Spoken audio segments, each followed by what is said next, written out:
I used to be an adventurer like you. Want to have your clip featured in the Skyrim Clip of the Week? Simply record the clip on your Xbox and then send it to me via message. My gamertag is iRyeni, that's IRYENI, and you can message it to me over Xbox and I'll be able to view it. I look forward to seeing the clips that you guys send me. Now moving on to the video.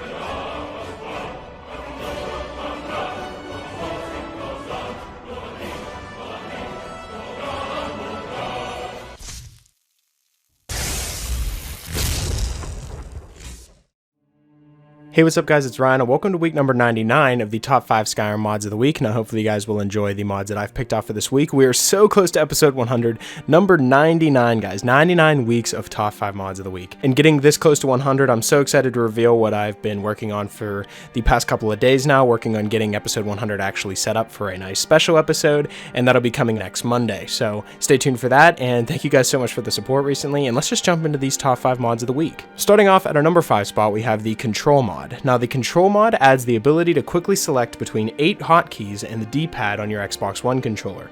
This is accomplished by using the 4 cardinal directional buttons for the 4 hotkeys on the D-pad, and then pressing the Shift button, or LB, on the Xbox controller, which has the same 4 directionals for the same 4 hotkeys. This leaves 8 slots open, and it gives you the ability to also quick save, quick load, open the inventory menu, open your map, the magic menu, and auto run from a controller without having to navigate through the regular menus. Simply press LB as the shift key and the respective buttons listed in the layout. Now I really like this because in Oblivion it had some of the same types of features where the D-pad up was a hotkey, D-pad up and right was a hotkey, and then up, down, left, and right were the others as well. If you guys have played Oblivion on Xbox, you definitely know how the hotkeys worked, and especially on PC with the number wheel, definitely a great way of keeping all your items nice and organized.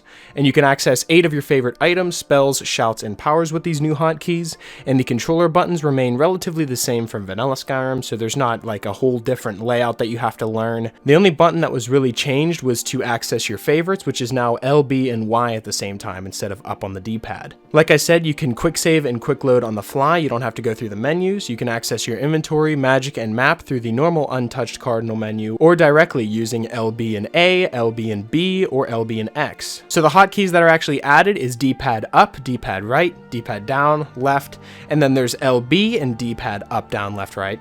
And then there's LB and start, which is quick save, and then quick load is LB and back. Then your favorite menu is LB and Y, and then the inventory menu is LB and B, quick map LB and A, magic menu LB and X, and then auto run is LB and R3 at the same time, and your character will just start running without you pressing anything. So I really like this mod because it gives you the ability to have a whole bunch of different hotkeys and not have to go through the menus constantly. You know, pausing to pull out a sword isn't as immersive as actually just pulling your sword right out, and you won't have to go through any of the menus, and I really like that, and that's why it comes in at our number 5 spot, so I'd recommend downloading the Kontrol mod. Coming in at our number 4 spot, we have the Immersive Follower Framework and Overhaul. The mod page reads, have you ever thought to yourself, I really need an immersive follower overhaul? And not just any kind of immersive, but the immersive that will blow your mind or float your boat. Well, you get it. Introducing the Immersive Follower Framework and Overhaul. This is the most logical, comprehensive overhaul in an itty-bitty immersive package. Now the features that come along with this mod is you can now manage 3 active followers at any given time, along with 1 animal follower. Your followers will now ride horses whenever you want them to, and this is only toggleable with a spell that's been added to the game, or it's more of a power called the Follower Management Power. Your followers' horses can be set to graze, letting you continue on foot, and your followers can have a whole new outfit set. They'll hang out and relax, they won't trigger traps, they'll use potions and learn new spells. Followers are now also essential, and they're smarter than the average bear. This does not interfere with Inigo or other followers that have their own framework. This mod also changes horses as well, and if you've configured your followers to be able to ride horses, as I mentioned earlier, you will now be able to purchase 3 horses from Skullvar Sablehilt at Whiterun Stables at 500 septims per horse. He will also teach you how to manage your horses for 100 septims, which will present you with another power to use. Now, like I said, followers also use potions, and they also use spells as well, spells that you can actually teach them now, as well as combat being changed as well. Followers will fight based on two things: their combat style and their class. For follower outfits, I do really like this a lot because you can now clear an outfit, which means you can make them wear pretty much anything that you want them to without them, disregarding it. If you use the clear outfit, they have nothing to wear, and it'll strip them down completely, and anything that you give them, they will automatically put on.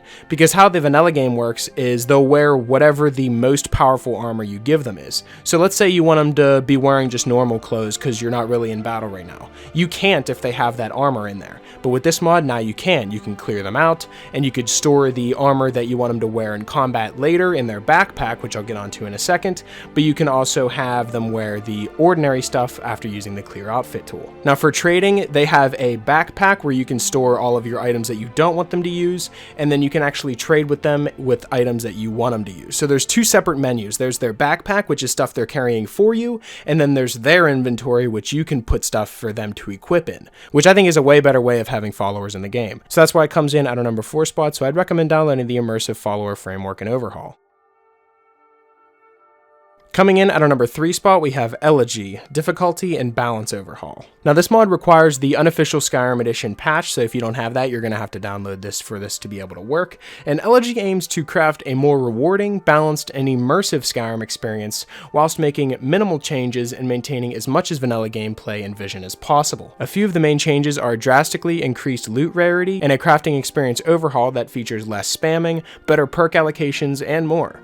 There's also a skill rate adjustment, meaning that earlier levels are harder to gain and later levels are easier, but the same experience is required overall. There's been an overhaul to the crafting and tempering recipes, along with alchemy and food. You have a decreased carry weight, there's harder bartering and faster paced combat, and many more small difficulty and balance tweaks. This mod should be placed as low down on your load order as possible, and there's a bunch of different patches that are available for Elegy that combine with a whole bunch of different mods, such as the survival mode patch, Ordinator. Then there's other add-ons such as the crafting experience, the restoration potion duration, and the no fortify crafting. They're just all patches that are included to be able to fix this mod and be able to get it working. And I actually got it working really well, and it makes the game a lot more difficult, but not too difficult to the point where it's not fun. And I'm actually using this on one of my playthroughs that I'm doing right now. I just started a new character with a whole bunch of mods, and I'm using this right now, and it's a lot of fun. I really enjoy playing on it with this. And that's why it comes in at our number 3 spot, so I'd recommend downloading the Elegy Difficulty and Balance Overhaul mod. Coming in at our number 2 spot, we have the Magical College of Winterhold. Now, I love the college. It feels like a whole different world apart from Skyrim. But in the vanilla version, there's useless clutter, cobwebs, barrels, hay. Is this a magical institute or a barn? And are those animal heads on the wall? And the fur rugs? Why have all these dirty old pelts all over the floor? This place should be screaming magic. It is the College of Winterhold after all.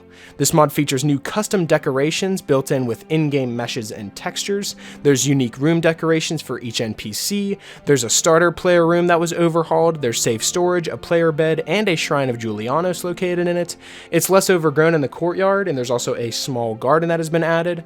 The Arcanium House's new alchemy and enchanting area has been added with more magical decorations. You can activate the study lecterns for a temporary boost to that school of magic, and find unique books on the shelves to activate a spell learning experience. There's also a new scroll crafting station located in the Arcanium, and you could take pages from a spell tome and craft scrolls from that spell. The Archmage quarters is also redone, as well as the Hall of Elements, and all rooms feature less clutter and more decorations to see. So I really like what this mod does with the College of Winterhold. It makes it look very great, and it adds a whole bunch of new things into the game, and it makes it so it's way more immersive to go in there and actually be in the college and not in some barn feeling place, because the vanilla version of the college, it's just not that great. But this one makes it way better, and that's why it comes in at our number 2 spot, so I'd recommend downloading the Magic College of Winterhold mod. Coming in at our number 1 spot, we have Enhanced Lights and Effects Hardcore. Now this is a mod that I've wanted on console for such a very long time. What it does is it takes all the dungeons that are in the game that are not inhabited by humans and makes them completely dark. Now you may think, oh, you're not going to be able to see anything whenever you go through them, but that's how it should be. That's how caves should be. That's how they should have been from the beginning. And even going through Bleak Falls Barrow, which I'm going through in this recording right here, it doesn't feel like Bleak Falls Barrow. It feels like a whole different dungeon, and you don't know what's going to be around every corner. You don't know what's going to be coming at you. And that's what I definitely love about dungeon diving in here. Dungeon diving in vanilla Skyrim with everything already lit up and bright for you, it's kind of boring after a while. You know, it's still very great to go out and dungeon dive in the vanilla game of Skyrim. It's just, you know, after a while of dungeon diving, all of them just kind of look the same after a while. And, you know, with the hardcore mod enabled, it makes everything so dark that you're going to have a light at all times, meaning you're going to be taking more time to going around and actually exploring the caves. And in doing so and exploring these caves, you might be able to find better loot. You might come across enemies that you weren't scared of before, but they come out of nowhere and they just catch you off guard, and it just makes the experience so much better. And it's just a mod that I've been asking for a really long time, because it completely changes the game of Skyrim and dungeon diving as a whole. And that's why it comes in at our number 1 spot, so I'd strongly recommend downloading the Enhanced Light and Effects Hardcore mod. So that's pretty much it for this week's episode of the Top 5 Skyrim Mods of the Week. Hopefully you guys did enjoy, and if you did, I would appreciate it if you left a like and subscribe if you knew. It really helps me out a lot. And if you have any suggestions for mods you'd like me to cover in future Top 5 mod episodes, be sure to let me know in the comment section below, or you can follow me on Twitter. I'll be sure to leave my Twitter in the description, and you guys can follow me on there and leave me suggestions through there as well. And yeah, that's pretty much it. Hopefully you guys did enjoy, and I will talk to you guys later.